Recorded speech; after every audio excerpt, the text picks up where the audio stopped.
Deuxième organisateur de cette journée, et c'est vous, Mathilde Morchin, qui allez nous parler de la démarche Transition Action, qui est l'objet du partenariat ADEME, Région et FNE, Bourgogne-Franche-Comté.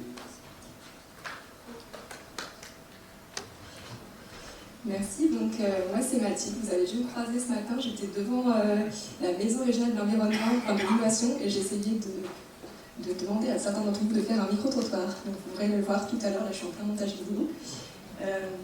Et donc là j'ai 5 minutes top chrono, d'après Gaëlle, pour vous parler du programme Transition Action. Donc c'est évidemment pas assez, donc je vous invite à venir me poser des questions plus tard si vous restez sur votre faim. Donc ce programme Transition Action, c'est un programme qui est animé par France Nature Environnement Bourgogne-Franche-Comté. Donc France Nature Environnement, tout est dans le titre, la nature, l'environnement. Donc c'est la plus grande fédération française d'associations de protection de la nature et de l'environnement. Et on est présent à tous les niveaux en France, donc au national, au régional, au départemental, et on fédère aussi des associations au niveau local. On a monté ce programme en 2021 avec le soutien de l'ADEME et de la région Bourgogne-Franche-Comté, donc j'en profite pour les remercier de la confiance qu'ils nous accordent et qui continuent de nous accorder pour mener à bien ces actions. Donc l'objectif principal de ce programme, c'est de favoriser le maillage territorial et la montée en compétence des acteurs du terrain pour accélérer l'émergence et le développement de dynamiques et de projets axés sur la sobriété et l'élotech, qui sont donc les deux thématiques du programme. Donc ça, c'est quand c'est dit très joliment. Moi, quand je dois expliquer ce que je fais à ma famille à Noël, je dis juste, je travaille pour promouvoir la sobriété et l'usage raisonné des technologies. Ça passe beaucoup mieux en dîner. Donc dans ce programme, il y a eu à peu près 2 phases. La première phase, c'était entre 2021 et 2024, où on s'est concentré sur en fait, l'acculturation des acteurs à ces thématiques, qui étaient assez nouvelles, et sur le recensement en fait, des initiatives présentes sur le terrain. Et depuis 2024, on est passé à la deuxième phase du programme, où là on développe 3 axes d'action. Donc le premier, c'est l'animation et le développement de la communauté régionale d'acteurs qui sont engagés sur les 3 thématiques du programme. La deuxième, c'est la sensibilisation, la culturation, la formation de ces acteurs par le biais de diverses actions comme la journée régionale d'aujourd'hui. Et la troisième, c'est la valorisation des démarches et des projets qui sont mis en œuvre en BFC pour essayer de mieux faire connaître en fait, tous ces projets qui existent et qu'on ne connaît pas forcément. Et donc, plus concrètement encore, parce que ça restait un peu vague jusqu'à présent, j'ai essayé de regrouper un peu différentes actions qu'on mène autour de 4 verbes, donc s'informer, s'inspirer, se former et se mettre en réseau. Donc tout d'abord, dans s'informer, c'est tout d'abord des rencontres et des échanges qu'on peut organiser pour permettre de vous orienter vers les bonnes ressources. Et on réalise aussi des activités de veille et de transmission d'informations, notamment par le biais de notre newsletter trimestriel qui a été lancé début 2025. Et donc là, on est, le 4e numéro va paraître en octobre. Et donc dans cette newsletter, vous pouvez retrouver à la fois les actualités du programme Transition Action, des actualités des événements, des actions qui se passent au niveau de la région. Et aussi, on essaie de relayer un maximum de ressources qui sont mises à disposition par nous ou par d'autres acteurs sur ces thématiques de sobriété et de low-tech. Donc l'idée, c'est vraiment d'essayer de diffuser un maximum d'informations par le biais de cette newsletter. Ensuite, pour la partie s'inspirer, donc on a nos activités de maillage territorial, de visite de projet, pour essayer en fait de rencontrer au maximum les acteurs du terrain et de pouvoir après en parler, éventuellement leur permettre de se mettre en réseau, etc. Et donc là, notamment cette année, on a mis à jour l'état des lieux des initiatives régionales qui recense un certain nombre d'initiatives de sobriété et de low-tech qui sont portées par des associations et des entreprises en Bourgogne-Franche-Comté. Et on a aussi d'autres formats qui permettent de rendre compte des projets qui existent dans la région. Donc c'est nous qui suivons les différents projets des lauréats de l'AMI Low-Tech. Donc l'AMI Low-Tech appel à manifestation d'intérêt qui a été lancé en 2024 à l'initiative de l'ADEME et de ses partenaires dont la région et FNE. Et donc c'est nous qui allons suivre les 17 lauréats de cette AMI et de réaliser des fiches et des vidéos de présentation pour que les projets puissent être connus. Et on a aussi un autre format, c'est les fiches de bonnes pratiques. Et donc là, c'est un peu plus à destination des collectivités. Et c'est pour parler de différents sujets de sobriété. Donc là, je vous ai mis des exemples. Il y a la sobriété foncière, il y a la mobilité, il y a voilà, tout un tas de sujets qui ont un lien avec la sobriété. Dans la partie se former, donc on a des formations qu'on peut vous faire en direct, donc par le biais de webinaires par exemple, Récemment, on a fait des webinaires sur la sobriété hydrique, on a fait un webinaire sur la mécanisation agricole low-tech et la traction animale. Et notre prochain webinaire, ça sera la semaine prochaine, jeudi.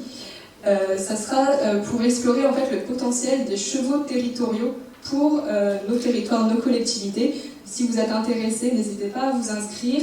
Là, si c'est trop petit, j'ai aussi une autre affiche. Vous pourrez la voir à midi dans la salle E où j'ai un petit stand de FNE Transition Action. Donc n'hésitez pas. Et on a aussi des ateliers de sensibilisation qu'on peut réaliser autour des low-tech. On est en train d'en développer un avec FNE National sur la sensibilisation à la sobriété matière. Et on a aussi diverses publications qui permettent de vous former sur les thématiques de sobriété et de low-tech. Donc une bibliographie, un glossaire, et à chaque fois ça vous renvoie vers plein d'autres ressources qui peuvent vous intéresser. Et pour finir sur se mettre en réseau, donc il y a évidemment des journées régionales comme celle-ci. On essaie d'en faire à peu près une par an en alternant entre sobriété et low-tech. Donc spoiler, l'année prochaine ça sera la low-tech. Voilà, les journées régionales, c'est à la fois se former et se mettre en réseau, mais j'avais plus de place sur la diapo précédente, donc ça sera ici. Et on va également animer une communauté Transition Action sur la plateforme régionale BFC Circulaire qui va être lancée très prochainement. Et donc si ça vous intéresse, pareil, je vous invite à me laisser votre nom, votre adresse mail sur la fiche d'inscription que j'ai faite sur le stand de Transition Action à midi. Et je vous recontacterai si ça vous intéresse en fait de faire partie de cette communauté où vous aurez accès à tous les documents du programme, une fonction d'agenda, un forum, un wiki, plein de fonctionnalités très sympas pour permettre de se mettre en réseau justement. Et donc voilà, pour conclure, c'était un très rapide la présentation du programme. Vous avez mon mail, mon numéro de téléphone, sinon venez juste me voir, je suis ravie d'en parler.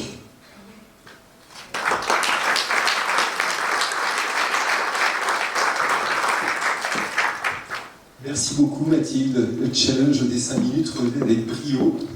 Merci. Les services de l'État, la DDTM et puis l'ADEME. Quand on a posé tout ça, comment vous accompagnez les collectivités? Manuel Dupuis, Frédéric Jean, je vous invite à me rejoindre. Je ne sais pas si Dominique, est-ce que tu interviens en même temps que Frédéric? Est-ce que tu laisses Frédéric Ok. Donc ce sera un message de l'ADEME conjoint avec la région. Allez, on avance. Les diapos. Effectivement. Et Frédéric, je te passe la télécommande. Bonjour à tous. Je vais poser là. Bonjour Manuel Dupuis, vous êtes la directrice départementale des territoires de Côte d'Or. On a eu ce matin un panel de présentation, d'élus qui s'engagent, d'équipes qui réfléchissent à la sobriété. Concrètement, la direction à la DDTM, la DDT. Oui, la maire en Côte d'Or. Comment vous les accompagnez, les collectivités? Et certes, il y a la transition écologique, mais le sujet de sobriété. Ouais. Mais, déjà, merci à vous pour votre invitation. Moi, je tenais à être là et je trouve que vraiment cette matinée a été riche et qu'elle nous a permis de cheminer ensemble et de voir que ce chemin de la transformation, il était large, il était divers, il était assez complexe, mais qu'on est là pour trouver des solutions. Et c'est peut-être un message que je vais faire passer, parce que vous m'avez invitée en tant que directrice, j'ai pris mes fonctions il y a très peu de temps, mais donc voilà, au nom de peut-être l'ensemble de mes collègues de la région aussi, vous dire que les services de l'État étaient à vos côtés pour vous accompagner dans ce chemin de la transformation et que ça pouvait prendre, on avait différents outils, différentes manières pour le faire. Mais en tout cas, qu'on était là pour vous aider, vous accompagner, vous inciter, parfois vous challenger, parfois on a des discussions un petit peu difficiles aussi sur ces sujets, mais en tout cas, on est là à vos côtés sur les différentes dimensions. Que ce soit le foncier, que ce soit l'énergie, que ce soit l'eau et d'une manière générale les ressources. Et on voit bien que c'est un sujet qui doit tout englober et qu'en tant que DDT, on est là pour ça. Moi, il me semblait important, notre accompagnement, effectivement, il est dans ce cheminement que vous avez explicité et ça m'a aidé personnellement à mieux comprendre comment le formuler parce que on fait trop souvent rimer ce mot sobriété avec l'austérité, comme ça être dit, et que c'est vraiment ce chemin de transformation qu'on emprunte ensemble et qui doit partir des besoins, et c'est vraiment notre approche. Et l'approche qu'on qu'on essaye d'avoir à la DDT de la Côte d'Or, c'est de faire rimer tout ce challenge qui est devant nous avec le projet du territoire, en fait. Et que c'est vraiment dans ce sens-là que nous, on accompagne et qu'on souhaite vous accompagner sur un futur désirable pour le territoire et dans une démarche positive aussi sur ces sujets-là. Et donc, on a plusieurs outils, je viens à votre question, qui ne va pas être trop long, mais il y a déjà des outils de connaissance, connaître pour agir. On peut mettre à votre disposition un certain nombre de données, d'outils de simulation, notamment pour mieux connaître les espaces naturels, agricoles, forestiers de votre territoire, pour simuler aussi des choses sur la requalification des friches, etc. Donc tout ça, il y a beaucoup d'outils qui existent, et notamment quand on est une petite collectivité, parfois, ça foisonne un peu, on ne sait pas trop par quel bout prendre le sujet. En tout cas, on est là au niveau des services de l'État. Donc on peut appeler, on est une petite commune, on peut appeler la DDT, j'ai envie d'avancer sur la sobriété, aidez-moi. Je vous invite à le faire, vraiment, oui, bien sûr. On peut appeler et on a un site internet, on a etc., tout un tas de choses, donc n'hésitez pas à nous contacter. On a bien sûr tout ce qui est aussi l'appui en ingénierie, je vais détailler un petit peu, l'accompagnement dans des démarches de planification, des soutiens financiers, et puis plus largement, en tant que service de l'État, on va être là aussi pour travailler certains sujets à une échelle supra-territoriale, c'est-à-dire pas communale ou intercommunale, mais départementale, et puis travailler des questions de mutualisation, de solidarité, voire de logique amont-aval, parce que parfois c'est aussi à ces échelles-là qu'il faut travailler, et c'est aussi notre rôle. Donc peut-être rapidement sur l'ingénierie, parce que voilà, parfois en tant que collectivité aussi on peut se retrouver un petit peu démunis, mais on a notamment avec notre casquette de délégué local de l'Agence nationale de la cohésion des territoires, on a un certain nombre de programmes pour accompagner la sobriété, notamment ceux bien connus comme les programmes Petites Villes de demain, mais on a aussi des outils plus concrets d'ingénierie sur mesure qui peuvent être mis à votre disposition. Et là encore, n'hésitez pas à contacter la DDT. C'est gratuit, c'est payant? Ça peut être gratuit en fonction de la taille de collectivité dans laquelle on est. Et j'ai en tête justement un accompagnement gratuit de mise à disposition au niveau d'une intercommunalité de la Côte d'Or qui réfléchit à un PLUI, mais qui est encore vraiment aux prémices de sa réflexion. Et donc pour poser le diagnostic de son territoire, définir une stratégie et qui va embarquer les questions de sobriété, notamment foncière, on a parlé du ZAN, mais il y a beaucoup d'autres dimensions, et on peut vous accompagner, vous proposer des moyens d'ingénierie, voilà, pour certains gratuits, en tout cas avec une faible participation, pour vous aider à construire ce projet de territoire et qui va embarquer les questions de sobriété. Il y a aussi de l'appui financier, notamment avec le fonds vert et notamment la question des friches, la requalification des friches. J'ai évoqué les outils. Et puis, la question de la planification qui me semble vraiment indispensable. Et là aussi, on est dans une logique d'accompagner. On a aujourd'hui dans le département 60% des communes qui sont au RNU, donc qui ont peu de prise sur la question du foncier, de leur aménagement.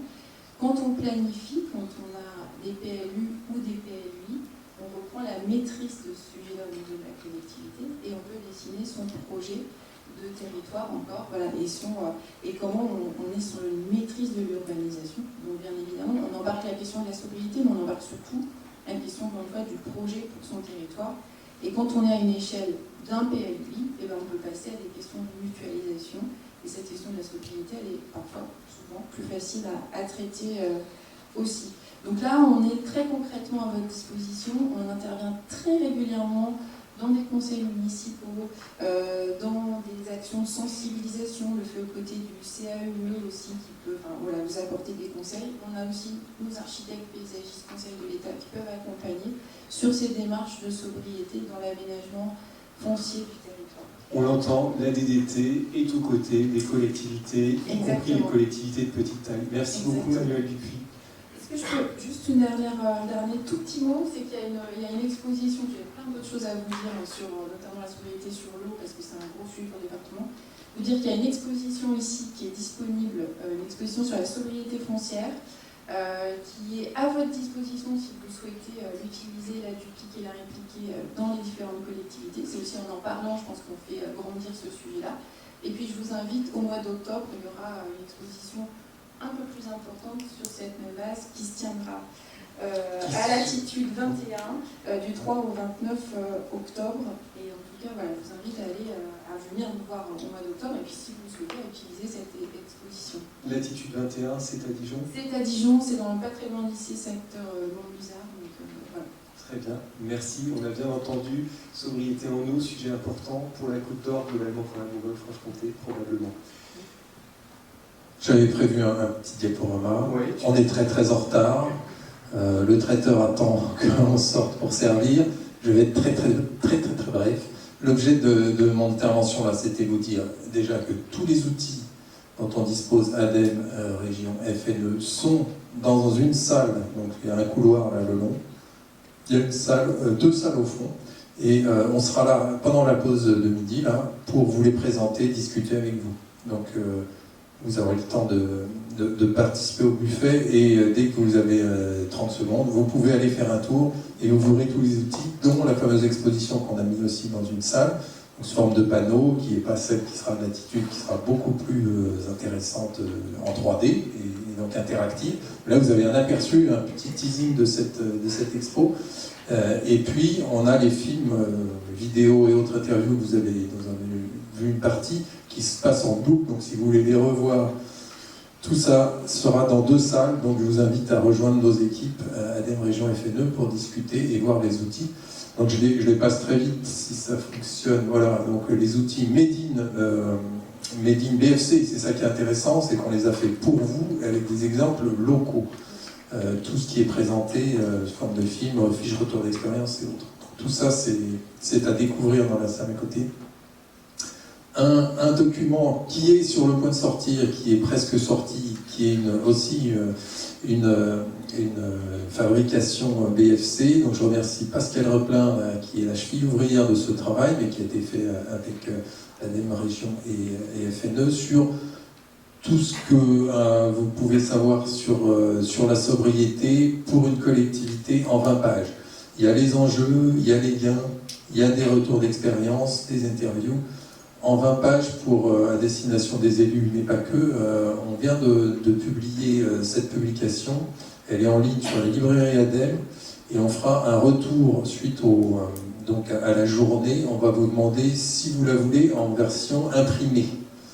Et donc faites-nous passer vos retours, si vous voulez un exemplaire, si vous voulez plus d'exemplaires, et on fera les impressions en fonction des besoins. On a pris ce parti de ne pas faire 500 ou 1000 exemplaires qui seraient restés aux 3/4 dans les cartons. Donc on va vous redemander ça à la suite de la journée. Et ce qui me fait penser que les personnes qui se sont inscrites seulement aujourd'hui, donnez votre email sur les feuilles d'émargement, parce que sinon on ne pourra pas vous envoyer les actes du colloque, tout ce qui a été filmé, retranscrit, et toutes les présentations de la journée. Donc ça, tous les participants auront les retours et le contenu de la journée. Alors, il y a des outils nationaux, ils seront en présentation aussi, il y a des réseaux, il y a des fiches, il y a le réseau des élus, ça, pour les élus aujourd'hui, venez aussi le découvrir, on vous explique comment ça fonctionne, mais l'ADEME anime au niveau national un réseau d'élus avec 3000 aujourd'hui inscrits, qui permet d'accéder pour vous les élus en premium à toute l'info ADEME pour vos territoires. Donc ça, on peut vous expliquer, évidemment, c'est gratuit et c'est dématérialisé, mais avec des moments régionaux 1 à 2 fois par an pour faire réseau. Il y a un guide, The Guide méthodologique pour les collectivités pour développer une politique territoriale de sobriété qui est en ligne depuis plusieurs années, donc ça aussi on peut vous le présenter. Il est vraiment à utiliser et c'est l'outil pour avancer sur, par exemple, un diagnostic de son territoire, diagnostic territorial de la sobriété et de la politique de la collectivité sur son territoire, faire un bilan de ce qui a été fait et après développer un plan d'action sur la sobriété. Et pour finir, l'accompagnement ADEME Région, c'est l'accélérateur à projet économie circulaire, en particulier quand on est sur des sujets touchant l'économie circulaire, donc le réemploi, l'éco-conception, etc. Il y a toutes les aides de l'ADEME, évidemment, sont à disposition des collectivités en fonction, évidemment, des budgets disponibles, mais ça, on peut en discuter aussi. Et le petit supplément, c'est qu'aujourd'hui, on va pouvoir financer un diagnostic, j'en parlais à l'instant, sobriété sur vos territoires, pour faire ce bilan de vos politiques et préfigurer un plan d'action pour le prochain mandat. Ça peut être le bon moment aussi de faire cette photographie de ce qui a été fait, de ce qui pourrait rester à faire, et de voir comment la sobriété peut aider à améliorer et à enrichir vos actions. Donc tout ça, c'est issu du guide méthodologique, et on peut vous accompagner sur l'utilisation de ce guide et de ce diagnostic. Vos interlocuteurs, voilà, vous les avez vus en intro avec Gaël, donc on est là pour discuter avec vous à la pause de midi. Dès ce midi. Nous en arrivons au terme de cette matinée. Merci à tous les deux, merci pour ces outils, pour les perspectives.